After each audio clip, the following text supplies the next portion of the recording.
saw. Oh, I didn't see you there. I didn't see you there. Hello, everyone. My name is Mark McPherson. I'm a movie critic for Moviespoon.com, TwinCitiesGeek.com, and MoviesWithMark.com. And I'm joined here by my lovely wife today. And Hello, my name is not today. see, I knew one of these days you were going to make that joke. I knew that was going to happen. So yeah, today we're going to be reviewing the new Tomb Raider movie. And then we're going to start talking a little bit more about video game movies. You're going to review it. I didn't see That's it. right. That's right. I'm going to be reviewing I'm it. going to listen to you review it. Now, well, And watch the chat in case anybody shows up and wants to chat and sure. has to interject. So, well, how about I start this way? Like, have you seen the original Angelina Jolie ones? No. You haven't? No, it didn't look appealing to me. Oh, okay. Yeah, well, Of course, I'm familiar with the original game and yeah. polygon boobs and The- just walk around hallways and shit. Not that appealing to me either. The square triangular boobs they would have back then with the polygons. Yeah, I mean, I'm aware that the original Tomb Raider was not really about, like, you know, The story. ogling women or anything like that. It was about Well, getting treasure or something. well, yeah, it was a platformer, but when they were making that game, it was originally just they had like a male character, but they changed it to female because the programmer's excuse was, look, if I'm gonna be staring at the backside of the character the whole time, it's gotta be a woman. So I'm changing it to that. And she blew up as this big video game kind of sex icon of the 90s. And She looks very small tittied relatively on this movie poster you have in the corner compared to Angelina Jolie or the older video games. yeah, well, that was kind of, well, because for one, it was polygons back then. 'Cause, like, Polygon boobs! you work with what you can. But what it was weird because, like, at one point I think I owned a copy of PC Gamer that had her Yeah. in a bikini. With her polygon boobs? Now with her it Or is it a newer one was than around- the original? it was around like 98 or something, and it wasn't like the actual in-game graphics, like they smoothed it okay. over. They just drew one. No, it was CG, but it was smooth CG, because like back then you had like cinematics that looked amazing, and then you had in-game graphics which were just like bland polygons, so they didn't I smooth don't know. anything. Polygon boobs would be more entertaining in my mind. It'd be funny. Yeah, actually, someone actually did a cosplay of Lara Croft with like the I've seen it. triangle. You seen that I've one? seen it. I've seen it. That's great. That's amazing. That's some cosplay accuracy right there. That's Put dedication. on the polygon boobs. Accuracy. But that was a big concern everyone had with everyone was concerned about Angelina Jolie playing Tomb Raider Because she wouldn't have polygon boobs. that's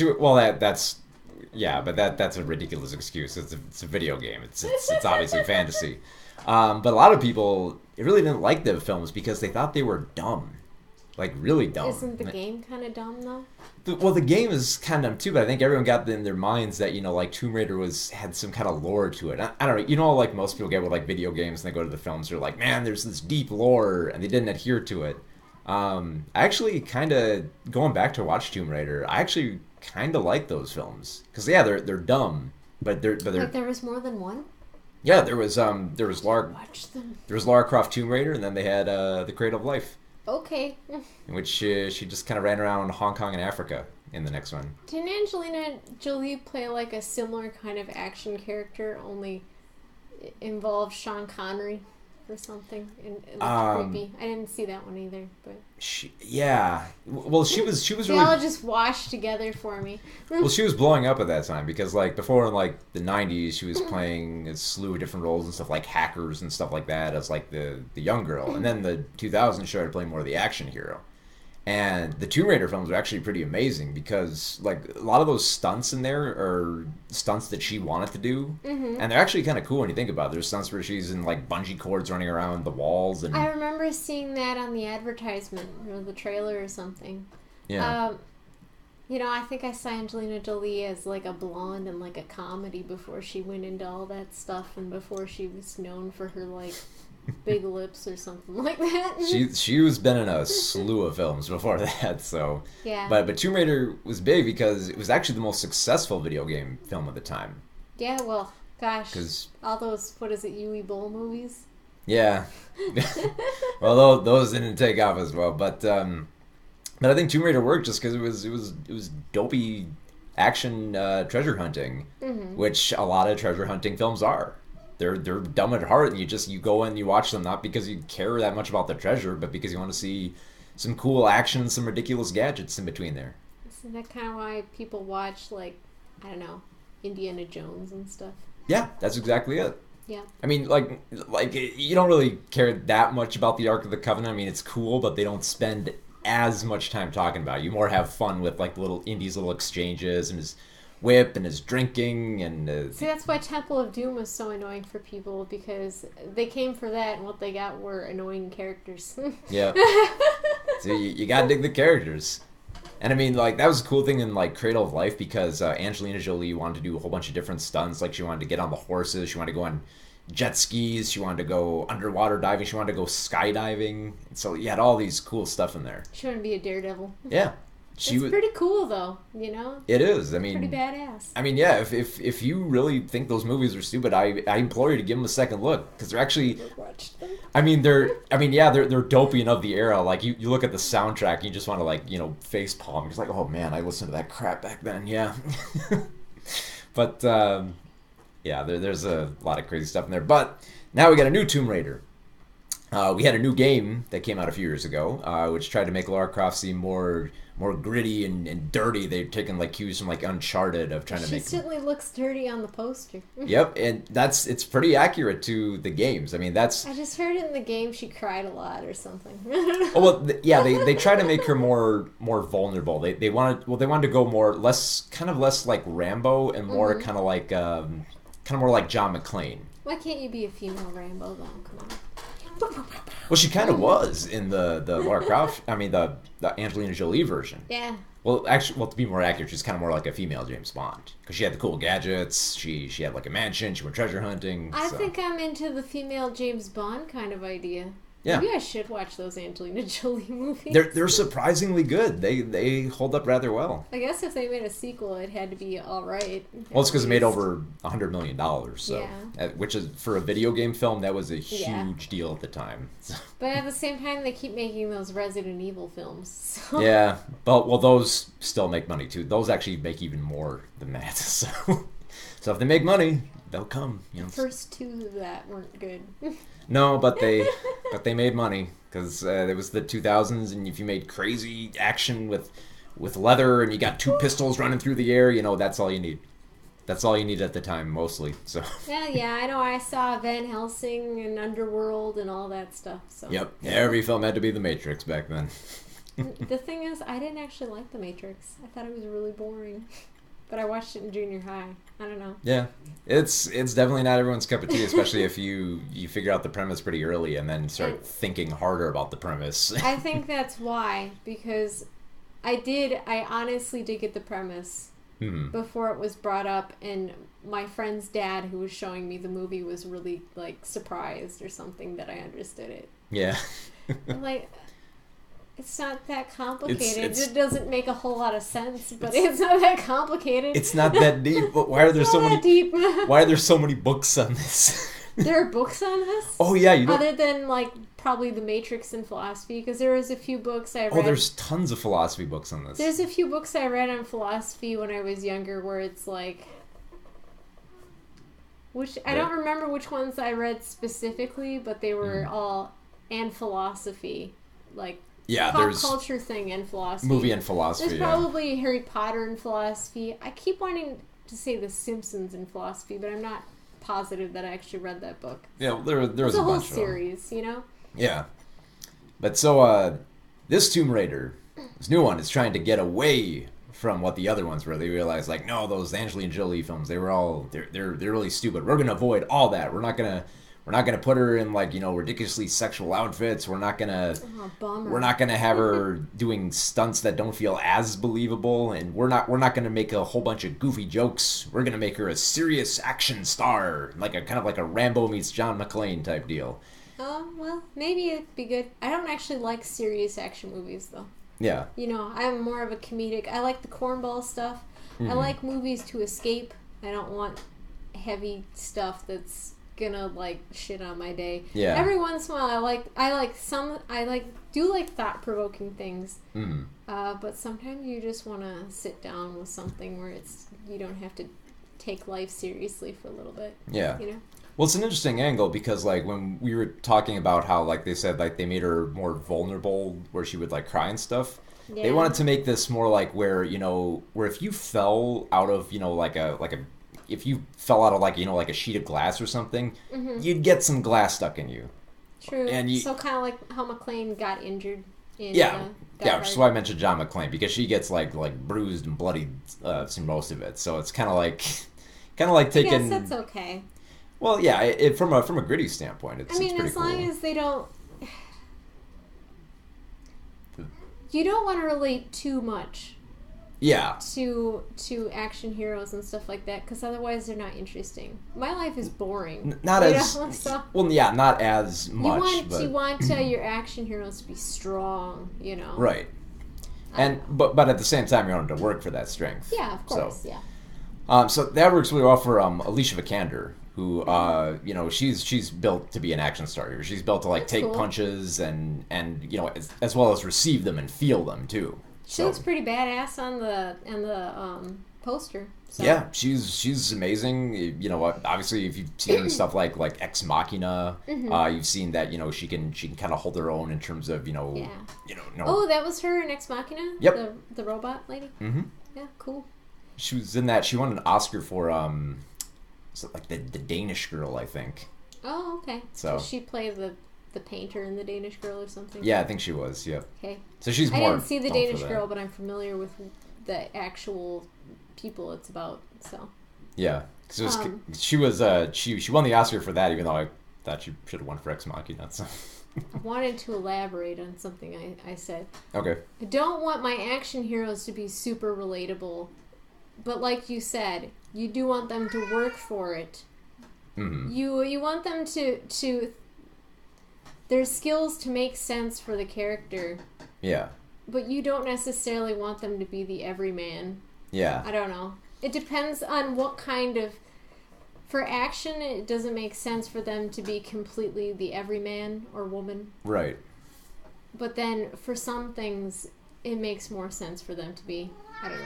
Well, Sorry. That's digressing a lot. Well, in context, depending on what you're going for. Yeah, here. yeah. Like the big deal. Well, the big deal with this film is that they established like Laura. She's grown up like she's a recluse. She likes to.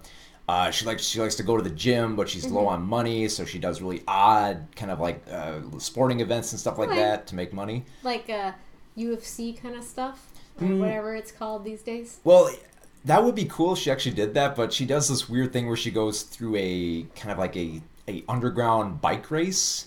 Oh. It's called like they do this weird thing called Is that like a real thing?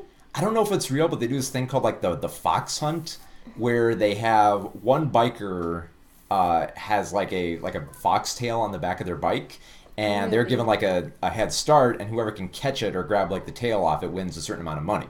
I've never heard of such a thing. And I don't know if this is real or not, but if it is, it sounds really illegal and stupid. So. Yeah. So that's the problem with that is It's the cat's problem. I don't know what she's doing. She just a went problem. over to the chair and yelled at us. She wants attention. Okay.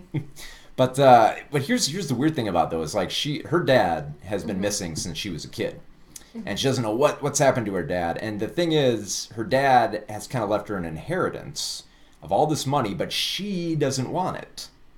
Because apparently it's not and this is kind of the excuse that she uses the whole time. It's not the Croft way. Because she'd rather not be involved in like boardrooms and meetings and all this with her dad's millionaire company. She wants to be out on the street. She wants to be athletic and all that. So Well, because in the picture it looks like she's a hermit living From in the woods. well, when she gets to that point in the film. But then she finds out that, oh, my dad wasn't just some stuffy corporate type. He actually had a secret life. He was looking for some ancient artifact of the legend of Himiko, this Japanese woman who could kill people just with like the touch of her fingers or something like that. And she was buried on some undescript Japanese island, and he thinks he might have found it. Oh. And so she's Sounds dangerous. sounds dangerous. So naturally she's like, well, I gotta go find my dad. It's weird because, I could have sworn just last week I saw another film about a female protagonist who has to go find her long-lost dad, who might be somewhere else seeking something fantastical. You mean A Wrinkle in Time? Yeah, I get the feeling I've seen that before. Just It's a probably commonality. just a movie cliche, because, like, Mhm. didn't the girl in the Golden Compass do something like that, too? Yeah. Yeah. It's And, I don't know. Well, it's common to get the gears rolling. I understand because you got to get the adventure going. I feel like it was starting, like, there's a little bit of that in, the newer Star Wars movies, but then they just took a dump on it. Mm-hmm. But that's another issue with them just really not setting up that character very well and not making her work for what she has for her skills or something in that series. So sorry, continue. But like again, so like distracted. if you knew this, then wouldn't you take the inheritance and then buy like a helicopter or a boat or something, and then you could go off and find this island and have all this tech and stuff? But no, that's not the Croft way. The Croft way is apparently you sell your precious heirloom to like a pawn shop to get enough money to hire a drunken sailor to take you to the island. So she's just stupid, is that what you're saying? Yeah. Okay. Well, in terms of getting to the island, because it seems like you could bypass... Well, maybe she'd just consider swimming there then. She's going to be, really make it as difficult as possible.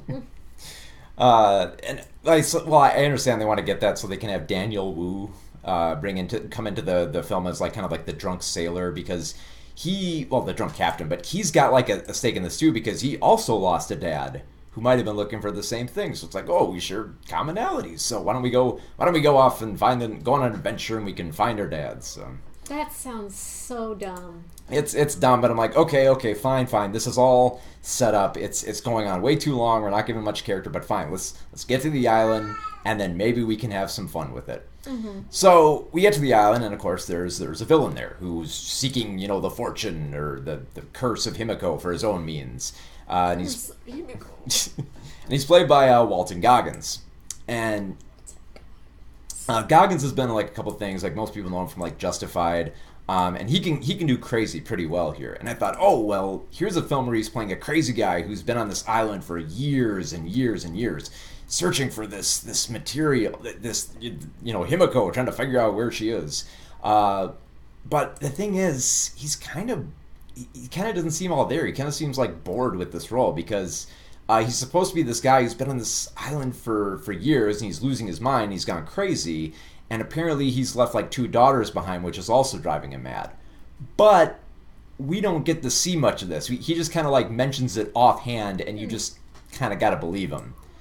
And it's like, that Goggins can go so much further with this material. Like, that he can chomp scenery, and here he's just kind of like nibbling. Like, not really doing much. Kind of like, yeah, fine. I'm the villain. Okay, that I run a whole bunch of like slaves that are doing this, so if they get out of line, I shoot one. Yeah, that's gonna have to do for me being crazy, I guess. I don't think I've seen this guy in anything before. Probably not. He's been around a few films, but not huge ones.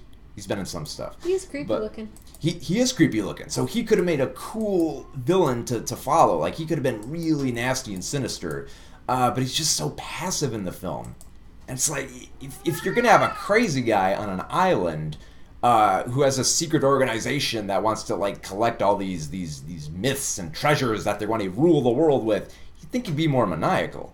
He's been on this island for like almost a decade. He's gone nuts. He should have a maniacal laugh. He should have like he should at least have like a sinister stare or like a creepy grin. But he doesn't even have that. Oh, you get a maniacal chuckle. Like, he does stuff like, oh, Laura, I didn't know you would come, but I'm kind of glad you did. It's like, you don't look glad. You don't look that crazy either.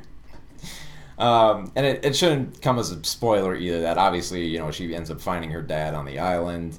So it's like, okay, fine. Get to the action, get to like the tombs, and get to the stuff that everyone cares about. And when they get to some of the action, it's kind of interesting. Like they go really gritty and brutal with it. Like you will see Laura like get down in like the dirt. She'll like smack along trees, and she'll get into like really brutal fist fights. Like it almost turns into like the Revenant at times with how bloody they're trying to make it. Have any of you played the most recent Lara Croft game? I'm interested to know what you thought about it. Yeah, because I've only seen some clips, but it looks fairly accurate to the games. Okay. But it might be a little too accurate in some cases. Because when we actually get into the tomb, which, by the way, the tomb is probably one of the most generic I've seen in quite a long time. It's like, oh, they get there and it's underground and it's dark and ooh, there's skeletons and there's spiders coming out of the skeletons. Ooh, creepy. There's spiders coming out of our bathroom. Oh, and then they Nope, step on the. Nope, skeletons. I'm not dealing with those. Oh, I think he's responding about the game. Oh, to the game. Okay. Nope, he's afraid of spiders. No. But then there's also cliche stuff like, oh, you step on the wrong tile, spikes will come out of the ground and stab you. And that reminds me, did you get rid of the spider that was laying eggs in the bathroom? I will. Okay. Eventually. I just don't want it to get. Do you remember that GIF online of the smacking the spider with the broom, and then a whole bunch of spiders spill out all over, and then the guy packs his suitcase, leaves, and then gets on a plane, and then gets on a a jet. No, he gets on a rocket. Don't worry, I won't go all William Shatner on you in there. No, I'm saying I will do that if you don't get rid of that spider. Okay. Nope says depends on the spider. It's a big spider, and I was watching it the whole time I was taking a shower before the stream. So. But like I was mentioning with how it's relating to the games is there's several like she has to get past like doors, and there are puzzles that are like straight out of the game. Like that sounds incredibly boring. Oh yeah. I always get annoyed when they have too much of that in games. Yeah, the film literally stops at one point so she can like randomly spin rims around of like these like stone tablets or whatever to like open the door. And then later they stop it again where she has to like match up these colored jewels to the right light on there to like solve like the Batman the Riddler style riddle to get through. It's like I told you the other night we were talking about Tex Murphy. I wouldn't want to watch a movie of that. No. Because in one of the games particularly, we spent like a whole bunch just doing these really lame puzzles. It's like, oh man, it gets annoying after like the third puzzle. You know what I mean? And that's what this movie is too, because those puzzles stop the film. And then there's other stuff like there's death traps she avoids where it's like. It feels like one of those like quick time event type games where it's like there's a barbed bar heading straight to you. Oh, press A now. Oh, there's another one coming. Like see the pattern. Press A now. Oh boy. You could literally bring your controller into the theater with you and play along if you want. You know what that reminds me of? What's that? I guess Netflix has it in the works for some of their kids programming. With to have some kind of interaction after you've been watching a while or something. Aside from that continue watching thing, I don't know. The context I heard about it in was that like, but watching excessive amounts of TV or something is already shown to be bad for kids, and this would encourage it in kids because it was in kids programming. I don't know. Well, there's already stuff like that with like interactivity and everything. But on Netflix? Well, not through like Netflix, but there's been stuff like that on like on DVDs and Blu-rays. Oh, I see. Where they've done like similar stuff. So that's what you get with that. I don't know. I'm not really sure what they'd have them do, but do you ever really want to play a game with your TV remote though? Yeah. Well, not really, because I tried that. Like they had one with the Wall-E Blu-ray. I guess. And that was so awkward. Like with a PS3 controller, maybe, but it just feels awkward to control. I think part of it's also that kids are mostly watching it on phones and iPads and other tablets. Yeah, that's the big thing. So. I always side-eye the parents I see when their kids are just sitting there with a tablet out in public or something like that, or they're like, and I know a lot almost every parent I know does this except for us. So. Yeah, that's the way they do it. Or But kids under 10 with phones. Or even under 15. I didn't have a phone until I was 18. So. You know what actually reminded me of is, you know, they used to have a Sega CD game of Power Rangers. Yeah. It's literally just an episode played in its entirety with like press A here, press this button here, and like the footage doesn't stop. It's just like if you don't press it, you don't get points. So you could do that with this Tomb Raider movie because like they have so many of those scenes where it's like press A here or solve this puzzle here, where the movie will literally stop. They have all these sequences. I've heard of this concept where it'd be like a choose your own adventure game with a movie, and then if they're in the theater, like, the audience votes. Yep. And like that sounds like the dumbest fucking thing I've ever heard. I remember this. Movie. It was called Mr. Payback. And it was it was a horrible little 20-minute film that you could, like, if you paid for the ticket, you got to see it 2 times because then you could go back in and you could vote for something different if you wanted to. But it was all just a bunch of like you control what this guy does, and he does really stupid stuff like gets back at people who try to like wrong him, so he ends up destroying cars and getting into bed with people. It was bizarre. Just write a good plot, people. Yeah. Well, and that's the other problem with like a video game film is like, is there a reason to watch this as opposed to play the game? And I think it's because some people just don't have time to play games. Like when you and I play video games, well, partially it's because we joke around and read things out loud because we're streaming sometimes when we do it. But it takes a long time to play them. Even like the PS3 games I play, they take a long time to get through. Yeah. And some people just really don't have that kind of time. Yeah. I don't know. But there's stuff that works in a game and there's stuff that works in a film. Yeah, I don't want to watch people do a bunch of puzzles like they would in a game. It's kind of like what they did with... It's not fun. It's kind of like what they did with the Doom movie. Because in Doom, there's an entire sequence at the end where they shift to the first-person perspective of, being behind the gun. So it looks just like the game. Didn't they have game footage in that? I didn't see it, but I think you told me about it. No, that was actually House of the Dead. Oh, okay. Where they actually spliced in actual game footage of the original House of the Dead, which has even more blocky polygons than Tomb Raider did. So it looks really awkward to have this film in 2003 have these really blocky polygon quick shots in between all this real zombie violence.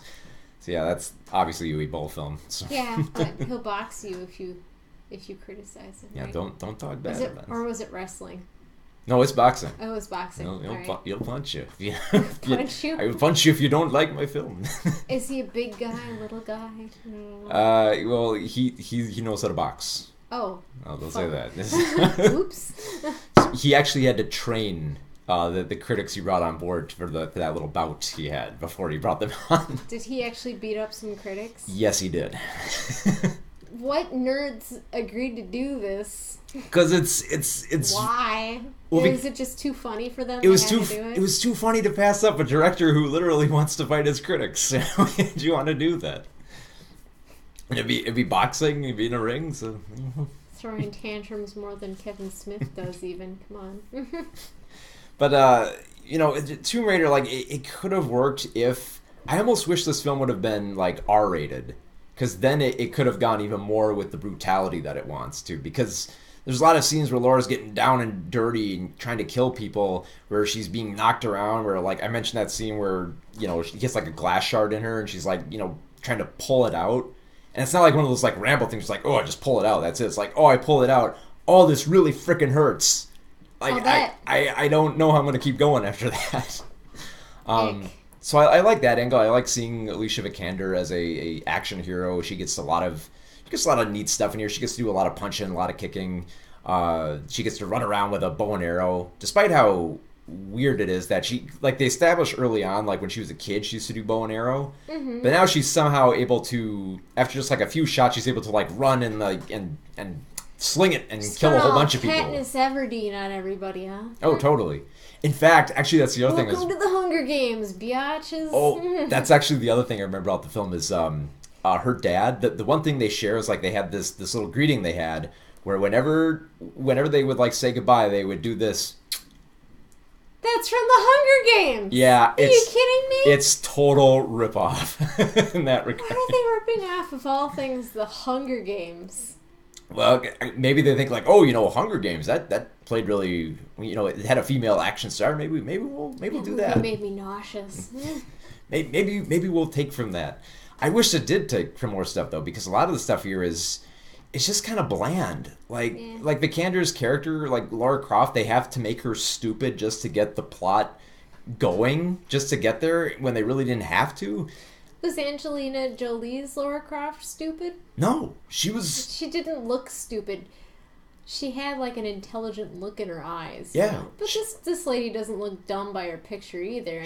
But she was intelligent. Lara Croft is supposed to usually be intelligent, right? Yeah. Well, Jolie's version was a little bit more like kind of like fantastical. Like she kind of knew the score. She was, she had tact. She had, she was athletic. She was technologically sound. Like the opening of the film has her battling a robot. Yeah. So. She's got that "it's not my first rodeo" vibe. Right? Yeah, so she's accomplished, where she kind of knows what she's doing when bad guys with guns start breaking into her place. Yeah. So, and the thing is, like everything else in this movie is just kind of made bland. Like I mentioned, Goggins is kind of like a nothing villain. Goggins is such a funny name. And he can be a funny character, but he's not here. Daniel Wu, they kind of set him up to be Lara Croft's love interest in the film. But they kind of also set him up to be the guy who will lead an army to kind of help her out when like the bad guys start coming after her. None of that happens. Like they just kind of forget about him towards the end of the film. Because when you were explaining him to me before, it's like, oh, we both lost our dads? Well, let's go look for them. It made me think he's going to double cross her later. Maybe he's the secret villain. Oh, no. I don't know. That would have been interesting, so they couldn't do that, right? That would have been too clever. Yeah. And then we couldn't have kicked Daniel Wu to the side because he's too good for this film. So down you go, Daniel. Like, they literally give him a gun at one point, saying, like, and he leads, like, a whole bunch of these slaves that have been imprisoned by Goggin, and they say, like, oh, we could escape the island. It's like, no, we're sticking with you. It's like, I gotta go back for Laura. You guys can escape, though. No, we're all gonna be with you. All right, let's go save Laura. They don't get to her before the tomb explodes. Okay. So he kind of feels like, oh man, I missed the party. I didn't get to shoot anybody that much. I didn't get to I didn't get to have a love interest with Laura. It's like, well, and it's like the character wouldn't know her then. Yeah. Why? Because I get the feeling they want to tease it though. It's like, oh look, Laura doesn't need no man. It's like, well, she didn't. Then why did you bother establishing him? It's like, I guess he's kind of a friend. I guess even though she kind of forgets about him for most of the film. So I keep hearing our kid talk. Go to sleep. Yeah, that's life. But yeah, even Dominic West as Croft's dad, it's just he can only kind of do like mildly insane on the island, and then he instantly goes into like bickering with daughter mode because this whole father-daughter arc is really cheesy. Yeah, it's like everything else cheesy. Everything else in the film was trying to be like serious and like I gotta save my dad. Pretty much, like they're trying to be like emotional and serious, and when like she first sees her dad, it's kind of this emotion like, oh my daughter, I haven't seen you for so long, and then they're instantly like, wait a minute, you didn't burn all the documents I told you to back in my place? Like, what's wrong with you? It's like, oh, you're gonna call me stupid, Dad? It's like, what film did like this? This film looked like it was trying to be like kind of like a gritty treasure hunting movie, but then when it gets to the father-daughter arc or some other treasure hunting aspect, it immediately goes back into that goofiness that it was trying to lose. So in trying to be so serious and try to not make a dumb film, it ends up kind of being dumb again because it tries to take this treasure hunting so seriously. Especially, and like the film just kind of slogs through all these action sequences. They explain the whole curse of Himiko, not once, not twice, but I think like 3 times. Like they start it immediately by saying, "Look, this is Himiko, and this is what she did in Japan." So it's about as repetitive as Series of Unfortunate Events. Then, we're gonna explain this to you 5 times. There you go. Yeah, Got but it now? I think is, I feel like it's kind of like, like someone's first adventure film where they're kind of holding your hand through it, saying like, it's like, okay, we're going on the adventure. What are we going for? Oh, let's review. We're going to find Himiko. Himiko has this death curse on her, and she's got this tomb full of all her handmaidens with a whole bunch of skeletons. Okay, you got all that? Okay, don't worry. We'll review it in another 20 minutes, okay? Don't worry. We got you on this. So, I mean, the only time where the film finds any kind of humor is briefly when she goes to the pawn shop that's run by Nick Frost. And Nick Frost is funny. He's genuinely funny, but he's only in it for like 1 or 2 scenes, so it's kind of like, oh, he was fun for the... That sounds like a pointless scene then. It is a pointless scene other than the fact that, like, look, she's got to go to the pawn shop. Let's have some fun with it, because we're trying to make everything more gritty and bland. Yeah. Like, that was the only kind of bone the film threw you with, trying to make it, like, silly. It's like, oh, Nick Frost, you'll find some silly stuff to do. Let's sum this up. So, like, if you had to pay for this movie, would you go see it?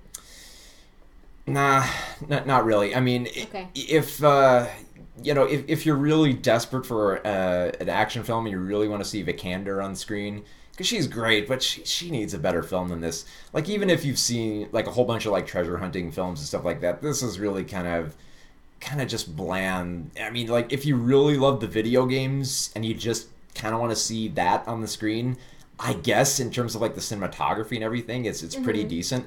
Especially there's a scene where she goes over, she's just about to fall over a waterfall, but she ends up hanging on to like the wing of a plane that's lodged on the edge there, which is kind of a cool scene.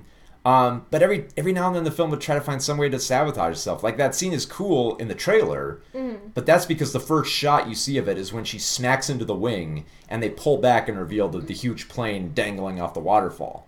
What they don't show is that you see that plane before she smacks into the wing, so it's not kind of like an interesting reveal. Interesting. So I just kind of mess it up. So yeah, it's a film that's trying to take the treasure hunting genre so seriously that you realize that you shouldn't take it seriously. And they pull out this huge twist at the end to try to like insinuate about a franchise. And to be fair, it's a decent twist because you kind of don't see it coming. It involves the evil organization that's seeking this treasure or whatever, which could lead to a better film. But it just kind of ends film like, man, I really wanted to see that film. I'm never sure if I should be looking at you or the camera. I just go back and forth. So yeah, for Tomb Raider, it's not a horrible film. I mean, I know for like video game films, it's a very low bar. This one's just kind of like bland and passive. You know, if it was on television, maybe you'd watch it. Maybe you might, maybe just because you like Vikander or you like the video games. People still watch television? Or if it was on like HBO or something like that, or we don't have HBO either. Well, unless you have like the subscription, like it's like subscription services, they'll do this too. Like if you have like Showtime or HBO, they'll. If you're in a hotel, or if that's when we watch TV. Netflix or Amazon, if it comes up on like a streaming service. And Amazon. I would say only watch if you're a big fan of Vikander and the Tomb Raider video games, because that's the only way. Well, are any of you fans of Tomb Raider, the video game series? Yeah. It's got quite a few fans, I know, because like the it's a long running game series, so well especially so. Well, more towards the new game. Oh, okay. So I've heard a lot of great stuff about the new game. So if you like that game, because this is really nothing like the originals. Not that there was much to go on in the originals. There was a little bit of story, but it was pretty goofy. Polygon boobs. In polygon boobs. All right, let's move on. All right, well, we talked about Tomb Raider, so for the other films we're going to talk about, I was going to talk about other movies based on video games. Is that why you got Pokemon back there? That's why I got Pokemon back there. Was Alone in the Dark a video game? Yeah. For the Uwe Boll films? Oh, right. Yeah, we were talking about that. Well, duh. Well, the Uwe Boll films they're kind of based on video games that were not that popular. Like they had a little bit of a cult following. Like Alone in the Dark was, man, you want to talk about polygons? Slater, Tara Reid, and someone else. Stephen Dorff. Yeah. Stephen Dorff. And actually, there's a director's cut where Tara Reid has entirely been taken out of the film. That's hilarious. Is she that bad? Well, all I know about Tara Reid is that part of her dress slipped down when she was at an award show and bunch of people saw her titty. Yeah. Well, I think she didn't really like it because she's supposed to play kind of a archaeologist in there, and to sell that she's an archaeologist, she has to wear glasses and a lab coat. So.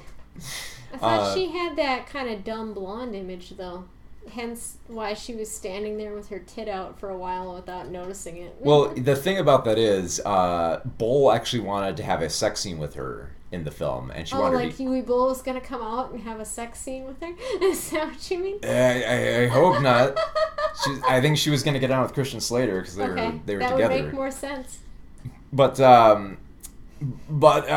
apparently she didn't agree to do it, and apparently Bull really didn't like this. And that's the theory, I think, That's why so stupid. why she was cut out of the director's cut. Why should she have to have a sex scene? I think because Huey Bull wanted boobs in there. He actually mentions in the commentary on this. He picked it. It's like, I pick her because she had the whole thing with her tit out. He actually mentions in the commentary that, like, you know, I wanted her naked in the film, but don't worry, everybody. In Blood Rain, I will have nudity. It's like that's an odd assurance to make. Why have nudity unless it's called for, really? Because he wants to make these dopey video game films. Wants to make it titillating, I guess. And he's basing them on intended. Whoa! Oh! Jeez! I was trying to take my slippers off and put my feet up. I'm sorry. Let me fix that. I'm just causing all sorts of problems, I guess. Oh my Hey, goodness. to be fair, that one time you were the one that knocked it over. Yes, so. yes, I did. It's not just me, I swear. No. I just wanted to put my feet up, but you had the cord in the way. Yeah, but like he's basing on like because like Alone in the Dark was really only big in like the '90s. It had a bunch of sequels and everything. It was. Never heard of the game. It was kind of big for being like one of the first like 3D survival horror games. Because you were kind of like trapped in a house and you were trying to figure your way out through all these traps and people that are trying to kill you and stuff like that. Mm-hmm. And then he would base it on other stuff like Blood Rain and Dungeon Siege. And none of these games were like hugely popular, but they had some cult followings, and I guess they were cheap enough to buy the rights to. So. I swear, RIP is like Nope's catchphrase. R.I.P. But this was actually if I remember correctly, this was actually the film that got Bull to box people. It's like, you don't like my film, I kick your ass. I'll kick your ass if you don't. He actually said after that, like, and I hope critics will now reconsider speaking ill about my films. Didn't quite work. Well, yeah, you're still talking shit, right? Well, he's not around anymore, but he had more films after that. What do you mean? Did he die? No, I think he quit. Well, he quit. Now he's being an accountant or something. No, I'm sure he's sitting on a pile of cash. Well, apparently, I think he had DuckTales. Woo! I think he had like a Kickstarter at one point saying like it was either something or he said like, look, if there's this poll and enough people sign up, I will stop making movies forever. Something like that. And I think that's hilarious. And I think some people got behind it, but I don't think it quite accomplished that. But I think he just got pissed off and said, I'm not making movies ever again. Which it's you need to be able to accept criticism. And I don't mean just like, oh, it sucked. Yeah. It's like, well, it had this pacing problem and things like that. Yeah. Real criticism. Well, constructive, yeah. Yeah. But not snide comments or anything like that. It's odd because he actually did improve once he got past video game films. Yeah. Like he did a kind of like violent drama called Rampage. Mm-hmm. And it wasn't a great film, but you're kind of like, this isn't bad. Not like the upcoming Rampage? Not like the upcoming Rampage. Another video game movie coming up. Oh man, we got so many coming up. I'm actually looking forward to that one because that one actually looked like it's trying to be fun. So I watched the briefest bit of an advertisement for it that had The Rock doing a vertical video on YouTube, but I skipped it before the trailer came because I don't give a shit. That trailer was a lot of fun. It has him cracking jokes the whole time. It has giant monsters ripping up the city, and you have Jeffrey Dean Morgan providing commentary as well. So it's a lot. It looks like a lot of fun. It looks like Kong Skull Island. Like Kong Skull Island was. Eric's like, oh, it's stupid. It's just a monster mash, and the King Kong you beat up stuff. It's like, yeah, it's a King Kong movie.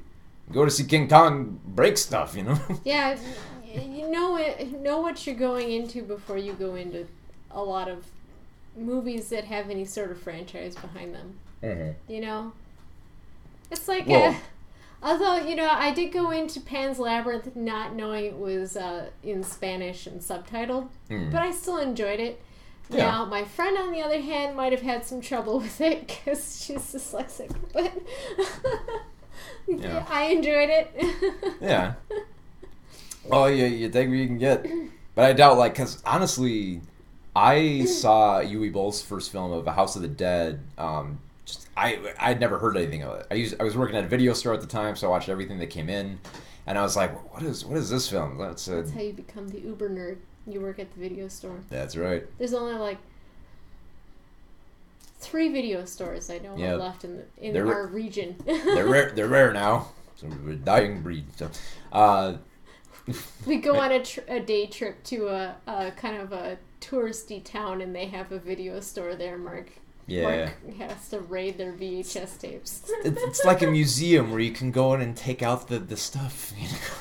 Well, they do have old TVs there and stuff too that I don't believe are for sale. So it does have a little bit of a museum vibe, doesn't it? Yeah. Also, at a heavily antique store town. Yeah.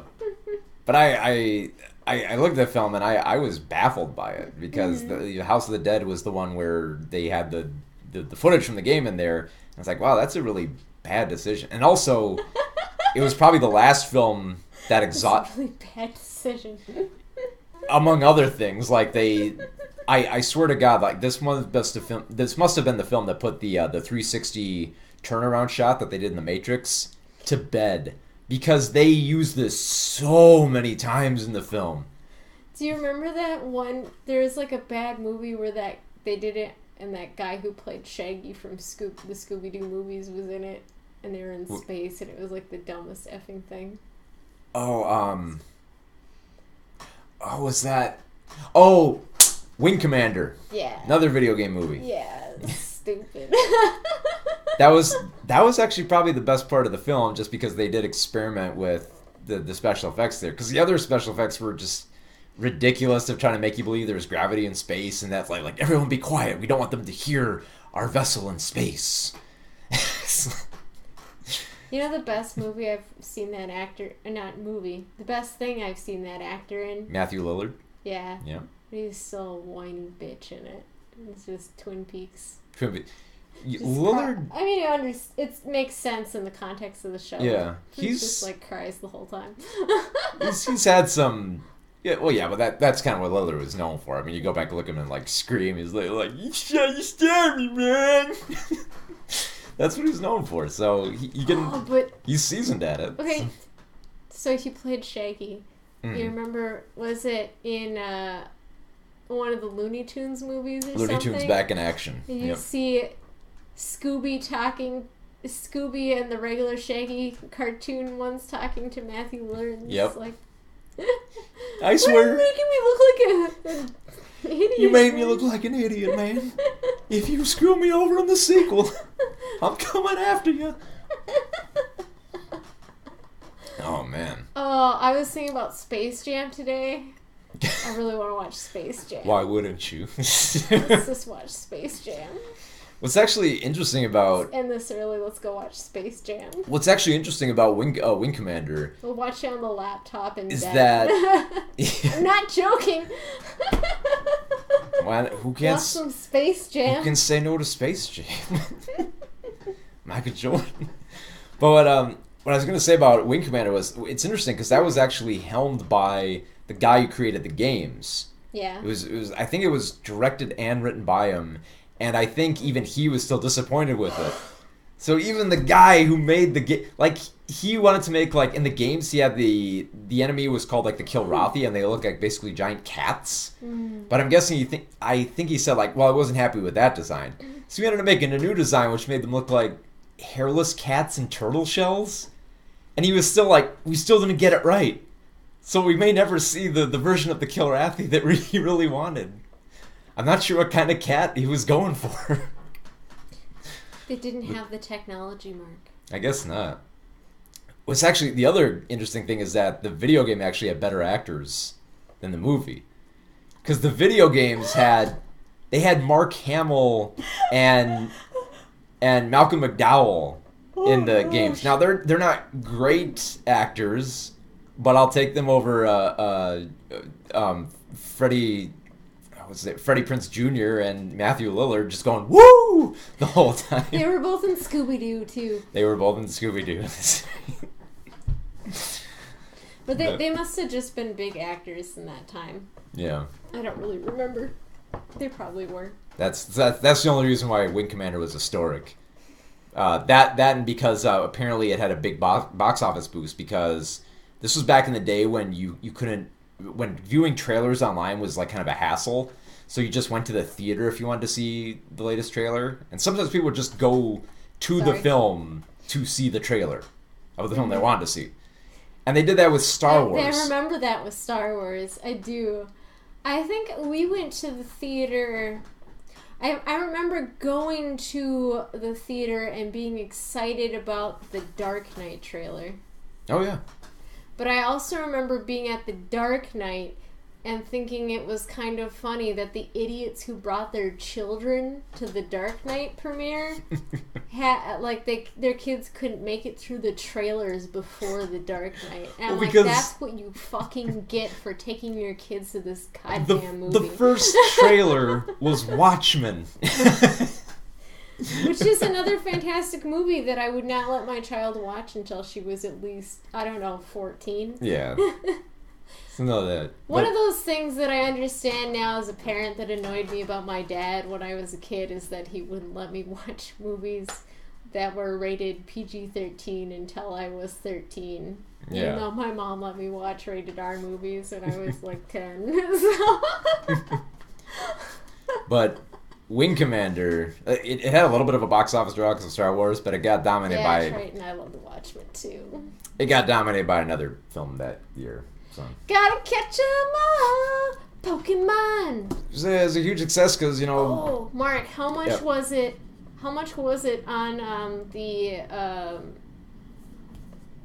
Or do we not have that set up yet? What? If you give us the donation. It's not set up for this because the Wi-Fi here is terrible for that. So. Boo. Yeah. Well, it doesn't work with the camera. Well, we'll do it. I'll set it up if we do bits later, but Aww. We'll have it active. But it was weird because Team Rocket's rocking. I mean, before Tomb Raider, like Pokemon was probably the most successful. Mortal Kombat made a lot of money, but Pokemon was like a whole other deal. I mean, they actually, when Warner Brothers set up like the hotline where you could pre-order tickets, they crashed. Ooh. When that happened because there were so many people calling. It's like I gotta see the Pokemon movie. And I mean, look at how it's designed. It looks like they intentionally designed to look like a sporting event. It's like finally like Mewtwo and Mew. They even say like their numbers there. It's like there's a 151. Well, I gotta see that now. How many are there now? Like 300 something or more? That won't fit in a wrap. It's like 500 or something like that. I don't know. Not enough for a wrap. They got greedy. They were already greedy. They're already greedy. Look how many freaking Pokemon are in the poster. There's something back in there. Very colorful though. It was very colorful, which actually that kind of baffled me about this film. Is like it tries to be dark. That's the weird thing about it, because a lot of those films actually try to do that too. Is they try to be dark with Pokemon. Do you ever hear about that fan theory about Giovanni being Ash's dad? Yeah, it fits. That actually would have been a cool twist. It would have. For the film. They should have put that in the film. That would have been awesome. They could have put it in this film because, like, the one thing... there's a lot of stuff wrong with this film, but the one thing that pisses me off about it more than anything is that they pull a status quo on it.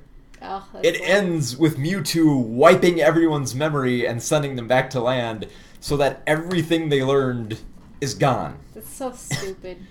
And I almost kind of realized that might have been the last-minute decision, because I originally heard that there was a rumor that this was going to be...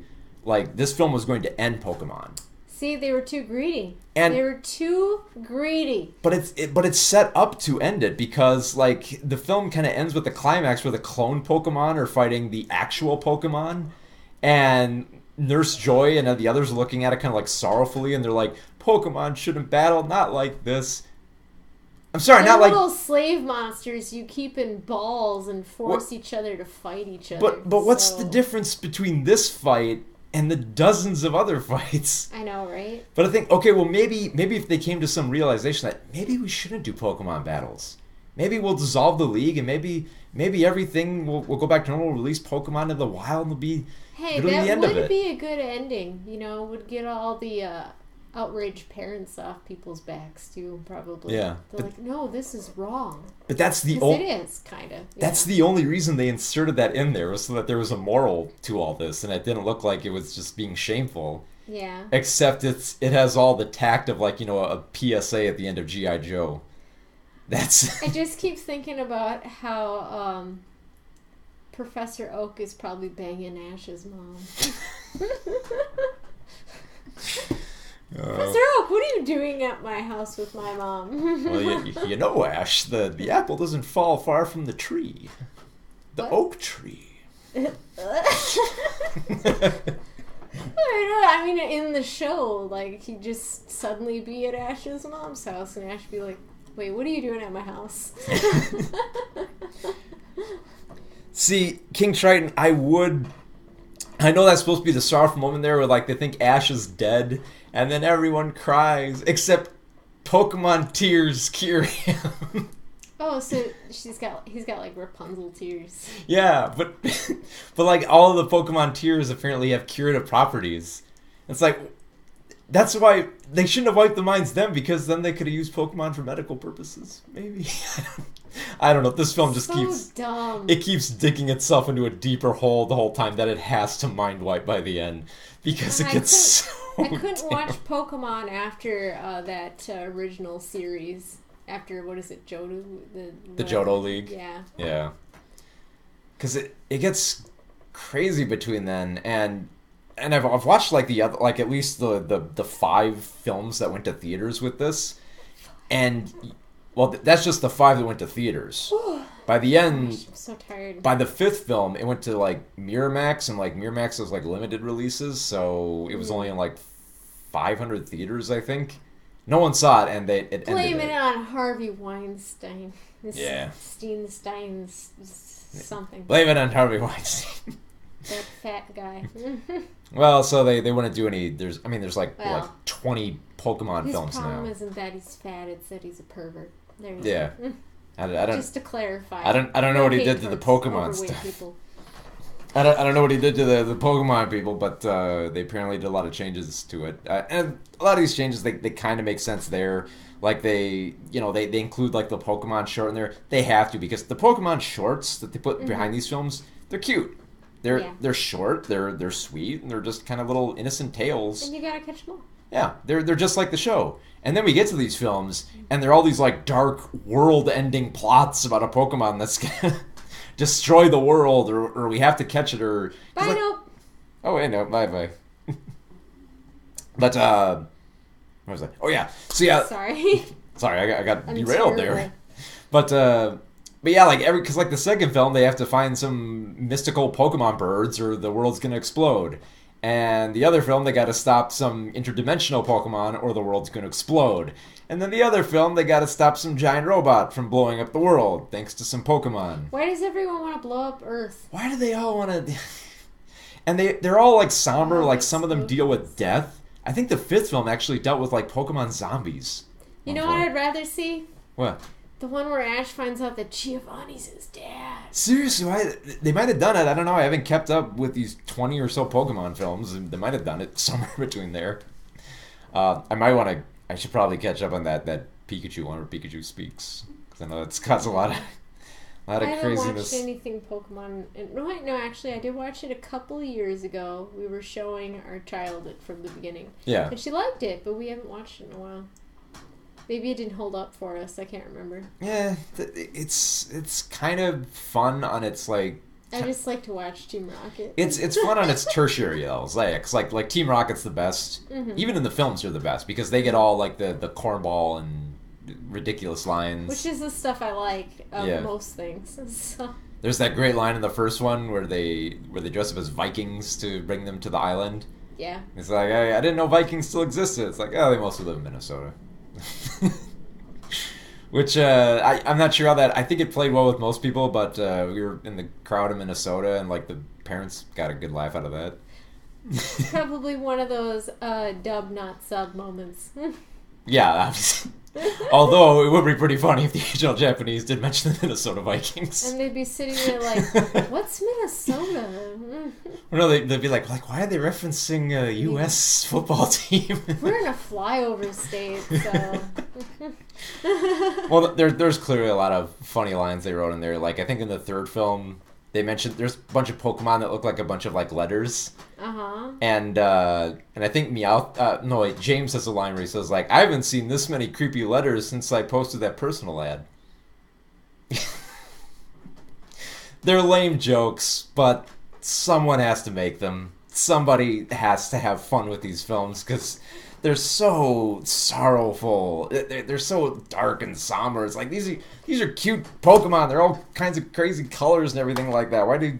Because, like, even the opening of this film had to deal with, like, a scientist dealing with his orphaned daughter passing into the afterlife. But then you look at Mewtwo and it's like, oh, he's so cute. It's so cute. It's a cute little kitty. Even, like... No, it's dark! It's dark. They take out the daughter's death from the film, but they still leave in the fact that Mewtwo realized that he was artificially creative and has this nihilism about humanity. It's kind of like, man, that's kind of grim. This is still Pokemon, right? The whole colorful, gotta catch them all type Pokemon. That's not how the show was at all. No, the show was actually, I mean, it got a little dark at times, but it was mostly just kind of lighthearted and humorous and sweet most of the time. Right now I'm thinking about that episode where James goes home and I guess he's betrothed or something to this girl named Jessie Bell. It looks like Jessie. I don't know why. Pops into my head. It was a fun character. Yeah. She would whip people. So. Yeah. Yeah, like stuff like that holds up. I'm trying to think of other films that were based on like video games that had some other property. I mean, obviously there's stuff like Digimon, which is a mess when that came out. Digimon, Digital Monsters. Although that was kind of dark too, doesn't it? I can't remember. Kinda. It was. I don't know. It wasn't that it was. Lost me after like the first season. It wasn't that it was dark. It was just that it was convoluted because it was. Yeah, that's probably more accurate. Because it wasn't actually a film in Japan. It was a bunch of short films that they cobbled together and kind of rewrote to I'm not stitch. talking about the film. I'm talking about the show. Oh yeah, well. I didn't see the film. I didn't know there was a film. Yeah, the film's a mess. The only reason anyone would probably remember the film is because they insert the Angela Anaconda opening into it. Oh, I hate Angela Anaconda. It's there forever. I don't know that I've ever met anyone who actually liked Angela Anaconda. No, and that kind of permanently sealed the hate for it right there. I watched it for some reason because I'd watch things like, well, this is the only cartoon on, and the History Channel is just going over World War II again, and there's only so many times I can watch that. Yeah. And that was kind of, everyone was saying like, oh, it ruined the Digimon movie, but the Digimon movie didn't technically exist in Japan either. This was kind of like a cobbleization entirely of Fox. So yeah, I guess you could say they ruined the shorts, I guess, because they stitched them together and they put, the top hits of the 2000s over it, which is kind of awkward to hear, like kind of like Smash Mouth and Bare Naked Ladies over Digimon. Bare Naked Ladies. I'm pretty sure Bare Naked Ladies was on the soundtrack. It's just, the sounds of Smash Mouth and Bare Naked Ladies are that kind of old but kind of upbeat style, you know what I mean? Yeah, it was kind of like neo surfer type deal. Basically, music, yeah. Especially with Smash Mouth. Oh yeah. It's just like, hey now, you're an all-star. And it doesn't have the kind of sound for anything that's gonna hold up, unless it's like, I don't know, it worked in Shrek, but well, see, if you want to sound like kind of upbeat and hip with the kids. How do? Fringe. How do, fellow kids? But we could talk forever about like bad video game movies, but I'm trying to think of like good ones. That's the real trick. And honestly, the best. I've already said that I liked the first Silent Hill, but the second one was kind of eh. Yeah. Like the parts of Silent Hill work, at least like visually, Mm-hmm. it works. Like they nail it. I mean, if anything that these video game films do right Mm-hmm. is they're mostly helmed by people who love the games and Yeah. want to, put them up there. They capture the style, but sometimes the stories don't work out so well, and I don't know. Yeah. There were parts of the Silent Hill movie that didn't work for me, but overall I liked it.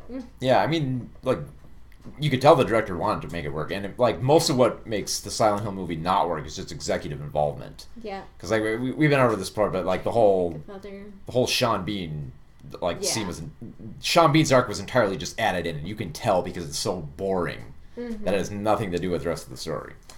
Well, and then trying to think of video game movies, and what's coming up is like the Mario Brothers movie, which I always it holds a special place in my heart, but I realize it's bad. Yeah. You know? And then It's a guilty pleasure, exactly, if you will. Yeah. exactly.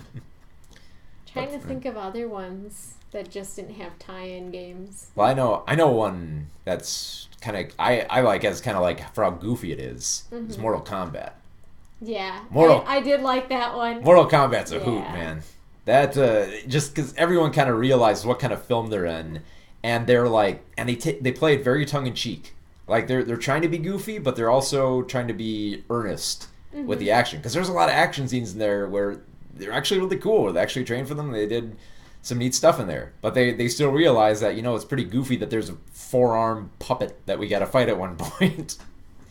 So let's smash him in the nuts. That reminds me, I always think of this idea for a video game movie tie-in, Mm-hmm. a Hocus Pocus game, like in a platformer style, or like the side scroller style of like Super Mario or something like that, or Castlevania or something. Yeah, maybe. Or actually, I don't know why. I'd play that game. you know what would actually be cool is if you had like an open world Grand Theft Auto style Hocus Pocus, That'd be cool. where you too. got to run around a suburban neighborhood. You got to Witches are chasing you. Come on, that's a premise for a game, isn't it? Oh, Or- you've got to obtain the book. That's something you get in a video game. yeah.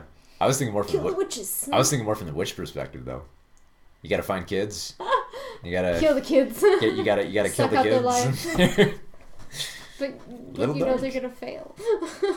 Yeah, I guess. So more from the kid angle, I guess. But It'd be like playing a video game from the perspective of Pennywise. yeah.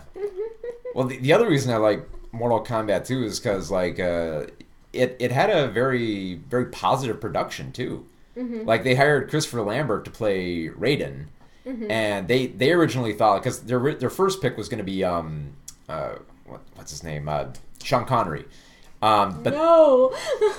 and they were prepared. They were figured like, okay, you want a big name for Raiden, but he's probably not going to shoot with us in Thailand, so we're going to schedule it around California. But Lambert actually said, no, I'll come to Thailand. I'll film with you guys. Why not? Nice. So he came there, he filmed it, and then like they had problems with the Goro puppet, but everyone seemed to be in good spirits with it. I hear So Thailand's nice, but it sounds not for the people who live there. I don't know. well. It sounds like Depending where you live. the production went pretty well there. Yeah. So I hear it's beautiful there. oh yeah, there's some amazing shots where they were fighting on cliffs and beaches, and just looks amazing. Yeah. So it comes from a genuine place that I like it more. That's the reason that I like it a little bit more than I mean another kind of guilty pleasure is Street Fighter. Yeah. But you kind of dig Street Fighter just because it kind of realizes it's trying to be silly, but it's also like the production was a mess. Like I mean, Raul. like Raul Julia, he had cancer at the time, and Oh. he could barely move. Like they Poor had to guy. cut down his scenes because he was losing weight too much, so he couldn't be as physical. And then on the other side of the spectrum, you had Jean-Claude Van Damme, who was having a drug problem at the time. He was getting drunk. He was having an affair with one of the people working on the film. He would start slurring lines, stuff like that. Like the director literally had to write in scenes to keep the actors going before he got on set. That's really sad. Yeah, and it had such a troubled production. So, I mean, it's a goofy Not film. any of that. That's so sad. Yeah. But it's at least great that I think Julia won a posthumous like Saturn Award for it. Because for what little he is in there, like he he sells it well enough. I mean, for not being in many action scenes, he has probably some of like the funniest dialogue in the film. Like he at one point says to Chung Lee, he says ah, yes, the day that I came to your village was probably the best day of your life, but to me it was only Tuesday. Like, that's such a hilarious line, and he sells it so well. He was an amazing actor, so. Yeah, that's the thing. Like, the great actors will take, like, kind of ridiculous nothing roles. Yeah. And make something of them. And he really did. That's what Michael Caine does. Especially considering that most of the actors, besides, like, Raul Julia and Jean-Claude Van Damme, are just kind of like nobody actors who came onto this. And most of them are actually pretty funny. Yeah. Especially the guy who plays Zangief. He has the funniest line in the film. And? Which I'm sure most people know the scene is like where Guile comes over like a television set and threatens him, saying like, hey, by the way, you might want to look outside. And there's a truck full of explosives heading towards them that they're watching on the television. And Zangief's reaction is like, quick, change the channel! And everyone looks... Really? It's like, okay, like you can think the film is like dumb at that point, but everyone I know cracks up at that scene because it's delivered so beautifully. Zangief. But honestly, most of the best video game films are honestly the films that aren't really based on a direct video game property. Yeah. Because you think of stuff like, like Tron and Wreck-It Ralph. Yeah, I had been thinking about Wreck-It Ralph, but then I'm like, well, maybe that doesn't count because you're just talking about adaptations or something. No, that's actually, I cover that in the book too. Oh, you've got your book over there. Yeah, I covered... time to show off the book. Time to promote it. Yeah, the... Pixels to premieres. History of video game movies. So we talk about Wreck-It Ralph, talk about Tron. That's why you brought that up. Yeah, to mention that. Thinking about it. But I mean, but there was a lot of movies like that before the big video game craze at the time, like because before there's the video game crash of 1984 when they all kind of went under. But there was stuff like War Games and Cloak and Dagger and all the stuff that dealt with video games as kind of fantastical stuff, and then once Nintendo came into power, like the Wizard came on the scene. Wizard. And then the Wizard was just kind of like, hey, we can sell our product through movies. Or not. But they probably shouldn't have. And then Super Mario came along and they're like, oh, well, I guess video game movies will be a mess like this for a while because then, Because people don't want to get hooked on the brothers. Well, because nobody knew what they were doing with Super Mario Brothers. Yeah, it didn't make any sense. So. Well, they made the gamble of handing the property over to a small studio because they figured that, if we give this to a big studio, they're not going to adhere to our wishes. They're just going to make all these crazy changes and they're not going to listen to us. We figure... But then the small studio made all sorts of crazy changes and it's like, how is this... How is this Mario Brothers? Well, here's the thing, because they, it's easy when when Nintendo comes into the studio and they give them a large list saying like, hey, can you do all this stuff? Yeah, sure, we'll do it. And like a lot of directors will do that too. They'll be like, they'll go to the fans and say like, what do you want in your video game movie? It's like, we want this, and this, and it's like, yeah, I'll do it. And then, like Silent Hill 3. Yeah. Oh, Silent we Hill want 2. Silent Hill 2. I'm sorry, it was based off the third game. Second film, yeah. It's the second film, but based off the third game because that was a continuation of the first story, whereas the second game was not. So yeah. That's why they did that way. But, yeah. Like, they did it in casting the character Heather. The fans wanted Ellen Page, but they're like, I can't afford her. Yeah, so here's this small actress who was in, like, a few films, so you're just gonna have to accept it.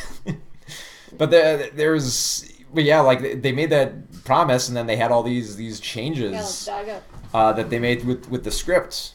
I mean, like even the directors and the screenwriters, they couldn't agree on what type of film they wanted to make with Mario Brothers. They wanted to make it comical. They wanted to make it serious. They wanted to make it dark. They wanted to make it light. They wanted to make it fantastical. They wanted to make it all this stuff that no one could agree on, to the point that even when they were in production, they were still adding rewrites. Like, it got to the point where Dennis Hopper just stopped reading the script because, like, changes kept on coming every day. It's like, I don't care, whatever. Well, he was getting pissed off, too, because he was there longer than he should have been because they kept making changes. Professional, so... It's like, I gotta play a villain in, like, 6 other films, guys. Come on. He's a Gotta villain. be on the set of Waterworld in like 5 minutes here. I'm filming Speed in 15 minutes. Hurry it up. He was like all the villains in the, what was it, the 80s? In the 90s. 90s. He's In the everything. villain. He's the villain. Is With he? bleach blonde hair. He's the villain in everything. Even like really dumb stuff like Meet the Feebles, which is a really dumb surfer film no one remembers, but he was the villain in it. Yeah, he's coming back in. But yeah, it was one of those films where they had no idea what was going on. You know, I mentioned this before in the book, but cast members were like drinking between scenes. There was accidents on set. It got so bad with what they shot that they locked the directors out of the editing bay, which that's happened with like a lot of films where they're just saying, look, you've screwed this up too much. Leave before you cause too much damage. We're going to try to salvage what we can in editing. Wow. So yeah, it was a mess, but it has a cult following because apparently it had a steelbook release, so someone loves it. I love it. It's at least historic. Like even Nintendo Power, they were trying to be nice. They said it was historic because it was the first movie based directly on a video game property. So And that's why Nintendo wouldn't let anybody adapt their games for a while. Yep. I think they finally have decided to allow an adaptation through. Yeah. Well, I think it's going through Illumination, isn't it? I think. I can't remember. I'm pretty sure it's Illumination. It's like, it'll make money if that's what you want. So, because Illumination movies, they still make money. You know, the Despicable Me and Sing, they all. Who's Brad and making Cash. the new Grinch? Is that DreamWorks? No, that's Illumination again. Oh, it is Illumination. Yeah, no, I was getting Illumination vibes a little bit off of that, but I'm like, oh, maybe that doesn't sound right. I don't know. Yeah. What do you think? Does that look good to you? I watched the trailer and I'm like, I don't know. Illumination has set the bar so low at this point that, you know. I really hate the Minions movie. Well, let's put it Really this that way. much. Like, yeah, I've lost all hope in the Minions movies. Mhm. And I've lost all hope in them doing, you know, their original films. So another property, okay, it'll at least be grounded, so they'll have some idea of what to do with the characters, so they're not just kind of trying to make them. My biggest problem is like if they're going to try to make the Grinch too sinister or too likable. The Grinch is a very tough character to do right. What did you So think of the Jim Carrey version? I think they got him wrong. Yeah. I think they. The child stuff was a little, what the heck's going on here? The balance between his kind of is his nastiness and his playfulness was awkward because he I was feel like that's just Jim Carrey though, because he did the same thing as Count Olaf in Series of Unfortunate. yeah that's Carrie in a nutshell. Like he's not good at being sinister, Yeah, and that's honestly, you might disagree with me, but I like the Cat in the Hat with Mike Myers, way more than the Grinch with Jim Carrey. Comparatively. Comparatively, Because comparatively, the Cat in the Hat is just built for skits. We're not meant to get into his personality. He's just there to make these goofy little jokes. I'm sorry, I did enjoy that movie. The Grinch is, you're supposed to like care about like his backstory and origins and all this stuff, and that stuff doesn't work. So comparatively, yeah, I'll go with you. The Cat in the Hat is better. Like I heard that the gal who played Cindy Lou Who is like some punk rocker now or something. Oh my, we're not Who makeup. She's not. She's wearing dark eye makeup and stuff. She's got her nose taped up. It's my new bit. I'm Cindy Lou. Who the hell cares about me anymore? What's wrong, puppy? So yeah, I mean, like my favorite one based on a property is honestly Mortal Kombat, but another one that I think gets a little bit too much flack was Final Fantasy: The Spirits Within, because there was a film that it's based on a property, but it was made by the creator who said that I don't want to directly base this film off of the Final Fantasy series. Like, because if you know, like, the Final Fantasy films, like, the Final Fantasy games, every single one of them is different. So you decide, like, oh, for the film, I'm going to do something entirely different. I'm going to do one that has some of the similar themes and some of the similar sci-fi aspects, but I'm not going to directly base it off any of the characters or any of the particular games. And so we turned in an original film, and it was pretty breakthrough technology for the time, but it wasn't up to snuff, and nobody dug it. So it kind of just got kicked to the curb. Just kind of sad because SquareSoft was trying to experiment with animation at the time, and actually, it's for the time it looked really good because like the big thing back then was if you did the 3D character with hair, that became like the talk of the town. Because you remember like Monsters Incorporated, they had the all sorts of hair, all the hair on there, and then you had stuff like the Incredibles with like Violet's hair, and you're like, oh, look at that hair, and like oh my god, hair, and like Aki in Final Fantasy was a big deal because you saw all that hair flowing in that zero gravity environment. The only Final Fantasy movie I saw was Advent Children. Or Advent Child, or whatever the hell that was called. Advent Children, yeah. Which I know a lot of people dig that one. Mm-hmm. But I just kind of wasn't feeling it because it was so drab and the animation was just kind of. I don't really remember it. It was over a decade ago, wasn't it? Well, nothing all that really incredibly exciting in the film. The only thing I vividly remember is there's a scene where in order to defeat the villain, they start double jumping off of each other. And that's where I kind of check. I really don't remember. It's one person one person movie, double jumps and the other person jumps into the air and jumps off of them and off of them, and I just don't think that would work. No, it's like the film has gone out of its way to make this kind of like photorealistic animation, and then it goes into like that cartoonish setup, and I'm like, I'm sorry, no. If you're gonna go, if you really want me to take this as kind of like a real kind of like gritty fantasy, that takes you out of it. Especially because they really try to force it because it's just drab with color. That by the time they actually have like some explosions or fireworks, you're just kind of like, oh, there's color here. Thank God. I thought it was just to turn black and white at one point because a lot of anime used to do that back in the day. They ran out of color with the cells. They just make it black and white. Really? So, I didn't know that. Yeah, they did in stuff with like Megazone 23 and the MD Geist. Gunbuster, they would just do black and white. Wow. So, yeah. But in terms of a film not based directly off a property, I really dig Tron. Yeah. War Games holds up really well, especially because you question the validity of what how you play in a video game as opposed to how how it would be in real life, because they get into the satellite system. Oh, let's play thermonuclear war, except we're actually playing thermonuclear war. Whoa, better not do that. Well, that reminds me of Ready Player One. I wonder how that'll be. That's all like takes place inside a video game, and they have war games in there. Yep. The movie War Games, like, yep. There's a whole thing. I don't know if it's gonna make it to. I would hope it would make it to the movie to some extent, but I know Probably. it was in the book. Considering how many properties they've bought and how many you've seen in the trailer. Yeah. Like there's stuff in there from Warcraft and Aliens and Iron Giant and Gundam. There's so much in there. I haven't actually watched the trailer. I'm a little afraid to, because I liked the book so much. I'm worried that I won't like the movie for that reason. Possibly. Because that happens to me. Yeah, but the book is the book and the movie is the movie. So I know, but it doesn't always like.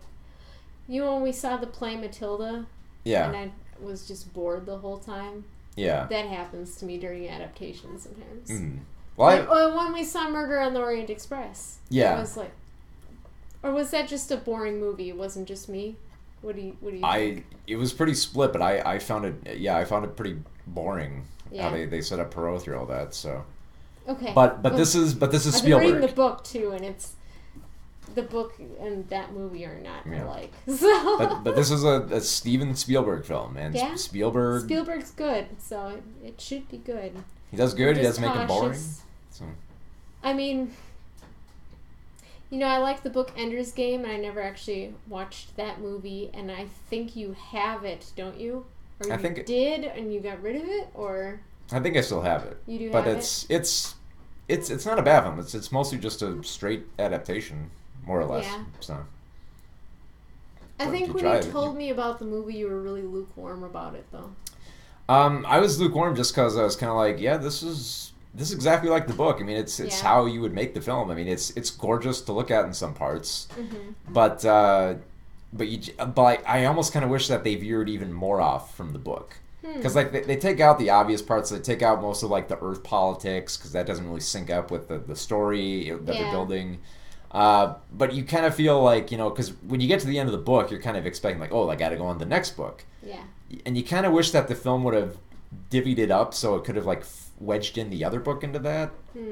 Because especially if you ended on that cliffhanger, you're just kind of like, ah, man. Yeah, that ain't gonna because happen. the book all just set up for a series. So Yeah. I really need to go to the bathroom. Okay.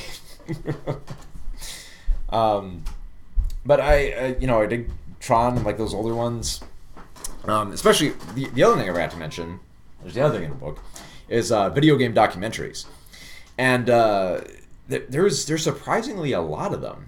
I mean, it started off kind of with some small ones. There's some ones about like arcades and stuff, but then the big one was King Kong, where you had the what's his name, like Steve Wiebe and other guy, I forgot his name, competing for the highest score in Donkey Kong. And there's been a whole bunch of films about this, you know, about players competing for the top score and stuff like that.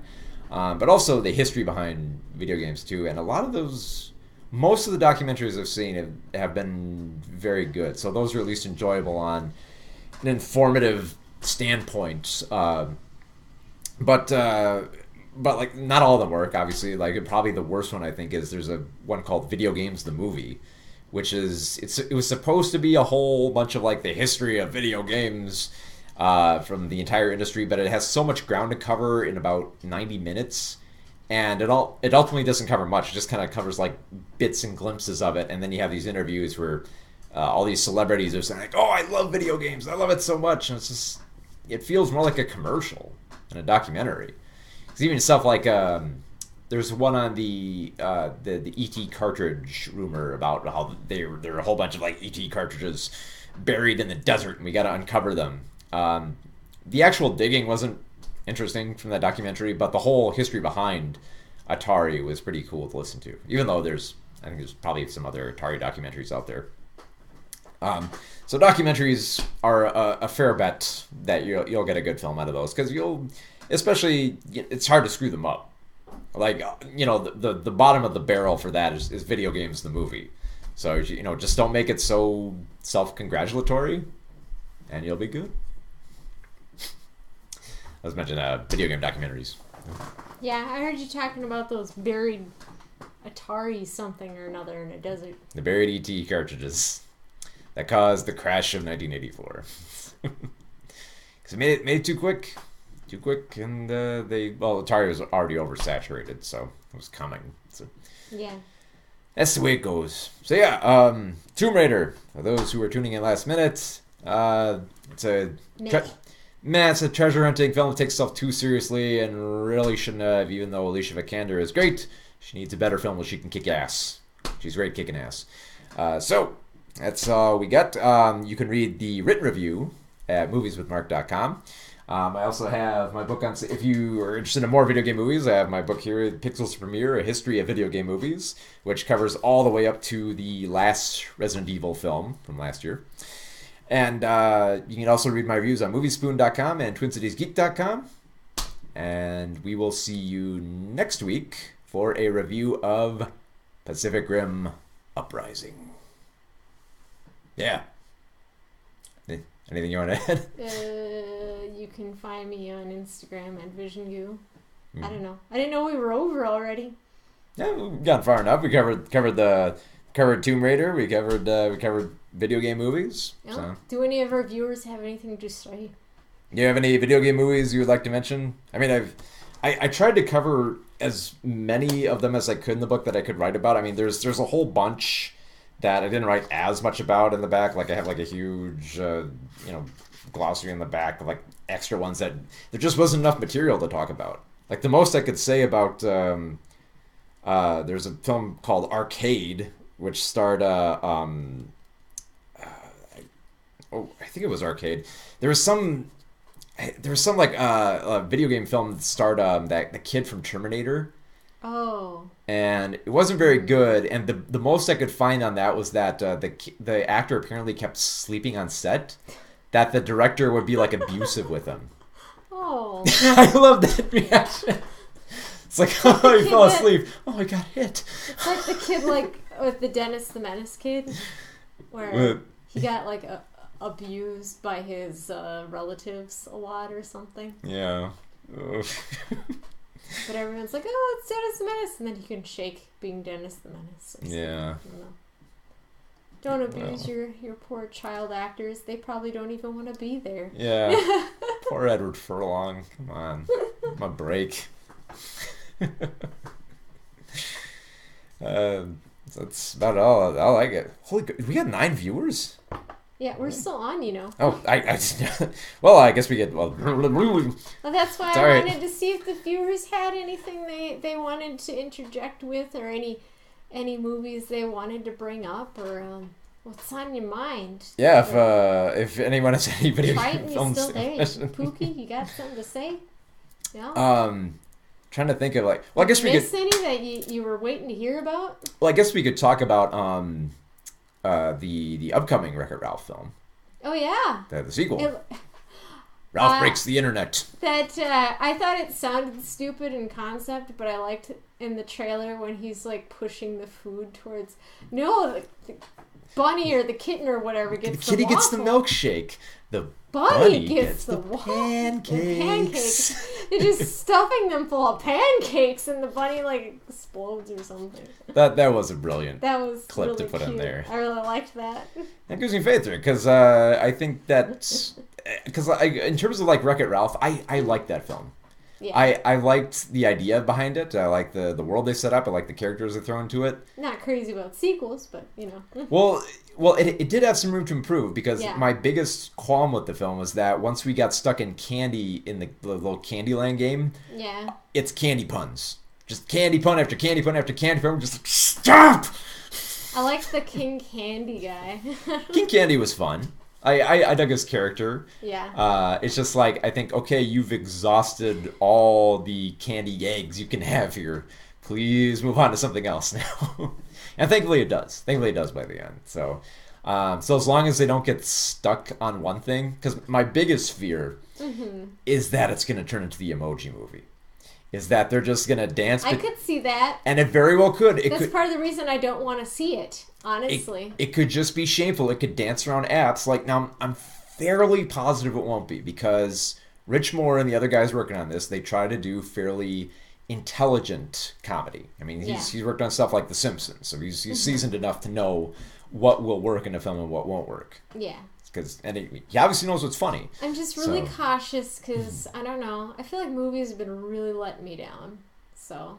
Yeah, well, like I said, big blockbusters are struggling, so they're trying anything. Especially like I mentioned, like Sony's going nuts now. Now that Resident Evil's over, there's what do we do? Resident Evil's finally over?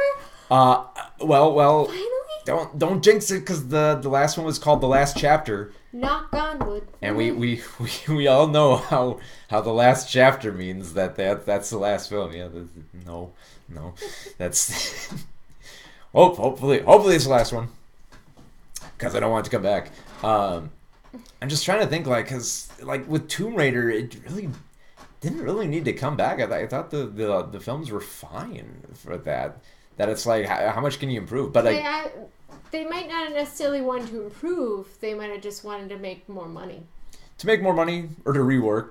Like, they wanted to make her more into like a different action star. They wanted to, I guess. Like I said, they less James Bond, more Rambo. So, or John McClane, but Rambo and John McClane. So yeah, there's a shift where they want to make video game movies differently. It's odd though, because now you have these video game studios who are getting into making these films now. Mm-hmm. So now, like I've said before, like, they're running out of excuses. Well, a lot of video games are just starting to feel like movies to begin with. So pretty much. Well, especially. Do you want to watch it in a theater, or do you want to click a button every now and then? You can do both. Like I said, if you want an FMV experience, go into Tomb Raider, bring your controller, man. You'll feel like you're Lara Croft out there, like, oh look, I'm controlling, you're fiddling with the crystals for the light. Just look like you're really crazy. We could probably do it like stuff with like the Angry Birds movie. which is Why? there's another film where it's really just like we have to put the mechanics of the game in there because that's what you do. What is there really to the Angry Birds game that they actually were able to make a movie out of it? Well, here's the thing: for the first act, there was actually an interesting premise behind it.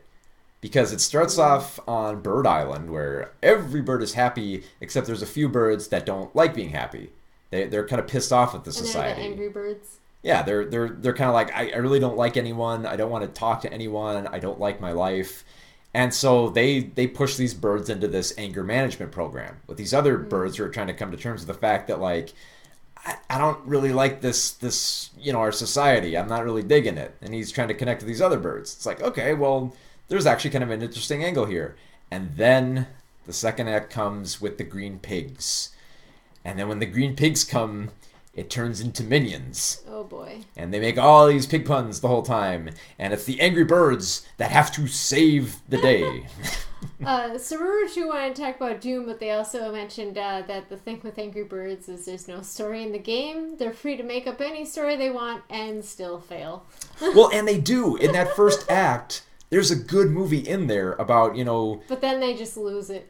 Yeah, there's a good film in there about dealing with your anger, and if they built on that, there could have been a good film here. But then the second act, it turns into Minions. Just turns into puns and music montages and dancing. And then by the third act, it literally just turns into the game. It's like saying, we got to attack the pigs. What do? Let's attack their castle. How do we attack their castle? Let's get a slingshot and throw ourselves at it. That seems silly. Why? Because that's what happened in the game. I thought I was touching your foot with my foot, but it was really just my slippers that were on the floor. Oh my. I have no idea what your feet are. We want to talk about Doom 2. I've actually had... This was interesting. When I was selling my books at one of the conventions, there was someone who came up, they bought the book, they read it overnight, and they came back and they said... Wow. Quick read. They really wanted to read this book. They love video game movies. And they came back to me and they said, like, how could you say bad things about Doom? And I was kind of stunned because I had never met anyone who vehemently defended Doom. So I wasn't even like, getting pissed off at this guy. I was kind of like, tell me more. Because I want to hear someone sell me on Doom. And he was doing it pretty well. So, that's great. Well, because you mentioned, like, look, it's just like the games. And, that's all it had to be. It was kind of dumb and stupid. And it would deal with the human genome, but it didn't really focus on it. It's like, yeah... But at the same time, it's like, the whole first-person angle didn't really work for me. I understand they experimented with it, but it didn't really work that well. So. Ruruchu says they're doing a Duke Nukem movie with John Cena. It's strange because that's fitting. It could work. It could work, but it depends what route they go with it. If they... Because, like, the thing with, like, Duke Nukem is they try to make it, like, kind of like a goofy, like... kind of like action bonanza type stuff, kind of similar to like maybe like a John Carpenter thing or something like that. So yeah, if they go nuts with it, like they turn it into like a completely crazy kind of like Kingsman style action bonanza, it could work. It could, but that's a big if, a really big if. Yeah. What's that thing where it says it's new here? Say hello. Oh, that's an automated thing. It's Okay. an automated thing if anyone new comes in. So that happens on Twitch. But I sent a Pikachu. you sent a Pikachu. I gotta catch them all. Probably should watch them all. I've seen like maybe like a handful of like specials after that, but most of the Pokemon movies are just the same formula that I can't really get into them. Is Phil Lord Christ Miller all one word, all one name, or no? I see. It's Phil Miller, and then you added the Lord Christ in the middle. Oh yeah. Well, I think he meant Chris Miller. Phil Lord and Chris Miller are the guys who worked on okay. Cloudy with a Chance of Meatballs, the Lego Batman movie. Movie buff, not me. Yeah, they're kind of they worked on stuff like Clone High and stuff like that. So I did like Clone High. They're really good comedy writers. They've done great stuff like like the Lego movie and 21 Jump Street. Yes, are those the guys that got fired from the Solo movie? Then? Yep. I'm bad with names, so yeah, I've heard of them. Yeah, you just brought it up and I just said. Yep.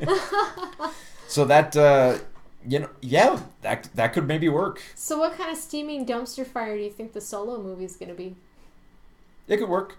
Okay. It could work. They said like, oh, there's a lot of rewrites. I've seen films that have last minute rewrites that worked out pretty well. So. Yeah, but you've liked a lot of other movies. I'm like, really, you liked that movie?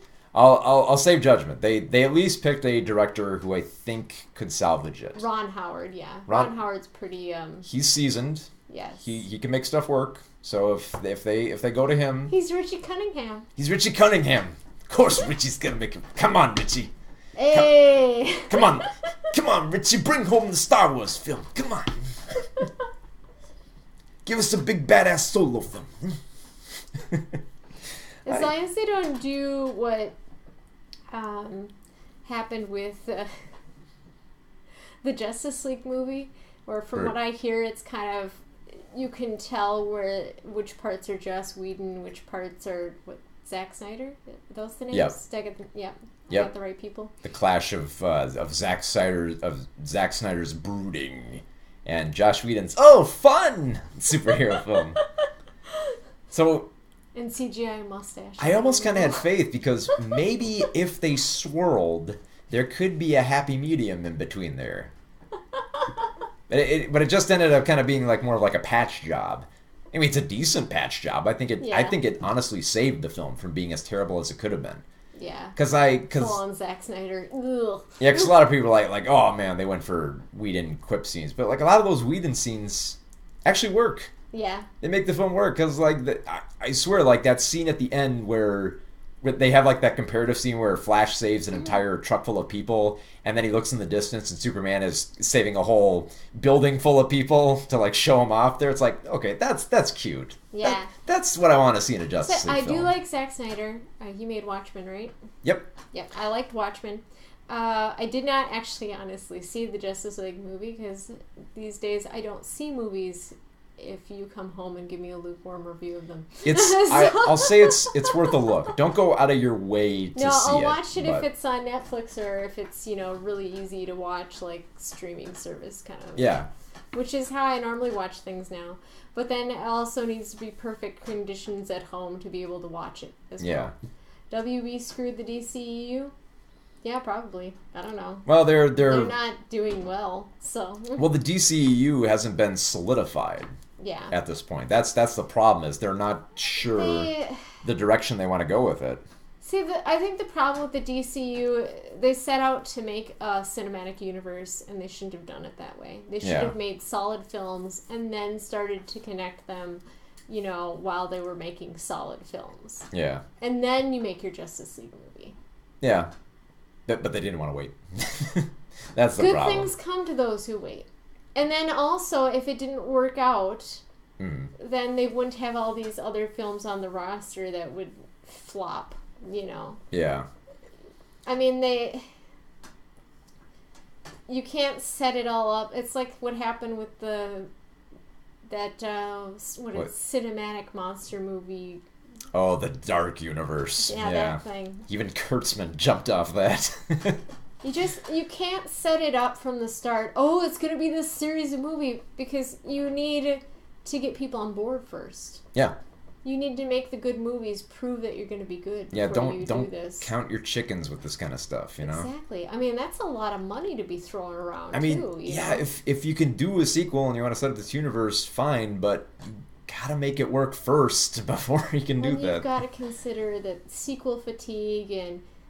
People are getting tired of all these superhero movies, too. At least I am, and I know I'm not alone on that. Sure. Yeah, there's a lot there. Angelina Jolie's Bride of Frankenstein. I don't know, maybe it could work. Yeah, it sucks because they teased all these different monster movies they wanted to do, and they listed some of the casting for it, and I'm like, yeah that could work. Could work. I'd like to see it. Gotta have a good story in there. Well, here's the thing. I'd like to see it, but I'm not sure what route they're going to take with that. Yeah. Because I figured, like, okay, they're doing The Mummy. obviously they gotta change the money, so and they hired Kurtzman. I was like, okay, it's gonna be a summer action bonanza, and they're gonna have like guns blazing, and they're gonna have the mummy tossing stuff and getting into all these fight scenes. So See, for me, the actors aren't as important as okay, who's directing it, who's writing it, right, and it's Kurtzman, so it's gonna be action, obviously. I'm not that into action. But it's like if you're doing horror movie characters, why are you doing an action movie with them? Yeah. And I'd love it if Universal had the balls to make a horror universe. Yeah. Because Blumhouse is doing it. Yeah. Blumhouse has pretty much set it up at this point. Yeah, totally. You got The Conjuring, you got Annabelle, you've got Insidious. But see, the thing is they didn't set out to do that though. No. They were just successful, and then it ended up being a universe. Yeah. You don't set out to make the universe. You start with elements of it, and if they work, then you do it. Yeah. That's what you do. Sub 10 million movies. Yeah, that's the other thing that makes. Well, there you go. That helps too. Well, it also helps right now that horror movies are hot right now. People Yeah. want to see a horror film. And if you can do one, like a really good one on the cheap, which there are a lot of films out there like now, it'll make bank. Well, I just feel like the big budget stuff is just, they're not turning out anything good lately.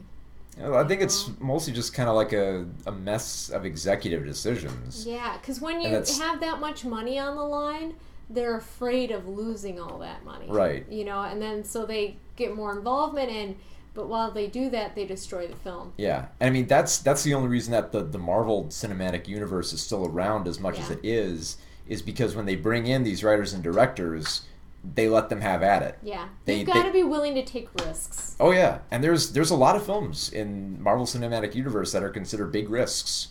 They're spending money on the wrong things. I agree. Yeah. So, like be mindful of the films you got to, because there's a lot of great films out there that end up getting buried. Like Annihilation. Annihilation got absolutely tarnished, and that's my favorite film of the year so far. Because it's deep, crazy, horrific science fiction. That there should be more of this crazy stuff. That and stuff like Paddington 2. It's probably the best reviewed film of the year, and barely anyone saw it.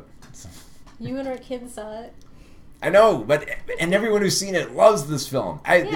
Everyone loves this film. Even Armin White, who usually always does a negative review of whatever is positive, even he's like, yeah, okay, yeah, it's a good film. It's a good film. Yeah. How could you hate Paddington? Too sweet to hate. It's too sweet. So yeah, there are really good films out there, but most of them are getting buried at the box office. So go look for them. They're there. There are good films out there. I mentioned a whole bunch. When Annihilation came out, there was Annihilation and there was Game Night. Both those films are great. So go out and watch those, and even Black Panther. I know it's huge right now, but even I dug that as well. So there's good stuff out there. You just be mindful. Yeah. Got to be mindful of it. I noticed you mentioned that he liked Batman versus Superman, and it was okay, somewhat. I was kind of dragged. I didn't really hate the film because weird in some other parts. Well, I found the film frustrating because it's the biggest problem with Zack Snyder's films is whenever he tries to do a comic book film, he gets the cinematography right, he gets the characters right, he screws up the overarching themes and everything. Yeah. So that's why Batman vs Superman is just it's a cobbling together of all this stuff like Nightfall Paddington did real well. And The Dark Knight Returns and Trinity and all these different comic books are swirling together here, and they don't really pick up on the themes of it. So you get that cool fight from The Dark Knight Returns where Batman's in the mech suit battling Superman, but it doesn't really sync up with everything else that's going on. It's just that parody. Who's Martha? That's Superman's mommy. Oh, it's my mommy too. Yep. There's a lot of cornball dialogue in there too. I just always, I'm not actually a big fan of how Jimmy Kimmel is now, but I love the skit he did for Batman v Superman. Oh, where he goes up and says "Oh, you're Superman." No, I'm not. Yeah, and you're Batman. No. And he tells it to Lex Luthor, Jesse Eisenberg's character, and Jesse Eisenberg, oh, Oh, I can't believe I didn't notice that sooner. Maybe great. Maybe I'm misremembering Love that it, but I'm pretty sure there was a scene where Superman just kind of like gets close to Jimmy Kimmel and says like, "You keep talking about me, I'm gonna rip your cock off." He just says something. Like He that. like punches him into the sun or something. No, he punches him to Mars where he runs into Matt Damon. Matt Damon. Yeah, in The yeah, Martian. Matt Damon at the end of that was awesome. Yeah, that's right. That was a very good Right, bit. Rude. So something good came of the film. Yeah, no, I loved that skit. Maybe when we're done here, I'll watch it before I go to bed. That was a pretty good bit. I did like there are parts of it that I really like. I like the fight. It was better than Suicide Squad. I like some of the themes they focus on. I like that they had the nerve to make it as dark as they could. It's just that a lot of these overarching themes, like especially when they make Superman too dark in these movies, though. yeah, like they go really heavy with the Superman is not a gritty character. with the Christianity symbolism. They throw that into everything, don't they? Well, they did a good job of it in Man of Steel, and I think they go just a little bit too blatant with it in like in Batman vs Superman. Being lazy. It's Lazy essentially lazy. storytelling. Yeah, it's so like there are gods and monsters and devils. Like I know he's alluding to apocalypse, but It's just I don't know. A lot of times I think they've just got Superman all wrong. So. Yeah, I think yeah, because they're trying to distance themselves from it. I think Zack Snyder has this very different version of Superman because I remember when he was talking about it at like Comic-Con, he mentioned like, "Oh, we're gonna have a Superman that'll punch really hard." It's like I think he did that before. Because like the thing is like I could kind of understand why he wanted it because the other Superman films are all about Brawn versus Brain. It was him versus Lex Luthor, and he was trying to outsmart them. And then you had stuff like Man of Steel, where it was literally just Brawn versus Brawn. So you had action on action, which could work. And I mean, I really dug Man of Steel because it tried to be both action oriented and tried to give a little bit more somberness to his origin story, which is a different route to take. It was different, and that's primarily why I like that Man of Steel. And the other reason why I was a little bit scared of that too, because when it was announced that Zack Snyder was going to work on Man of Steel, it was just after he had finished Sucker Punch. Yeah, it was not a good movie. I like the costumes and some other aspects of it, but it was boring and uncomfortable. And everyone was freaking out and then we had to call them. It's like, okay, Sucker Punch he wrote and directed. He's not going to write Man of Steel. Calm down. We're not going to let him near the script. Does that ever make you nervous, like, when you see that someone wrote and directed something, especially if they acted in it, then you're like, ooh, this is going to be bad. Sometimes. I don't know. I've seen sometimes You've seen it work?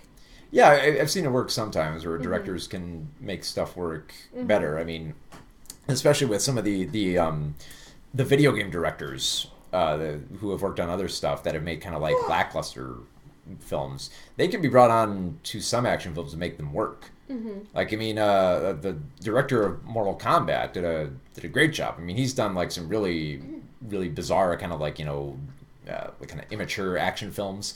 But he can make it work sometimes. And they can write the theme tune, sing the theme tune. Take the reins, as it were. That's a little Britain. Little Britain humor. Little Britain. Little Britain. The littlest of Britons. A tad Little Britain. A tad Little Britain. Just a touch.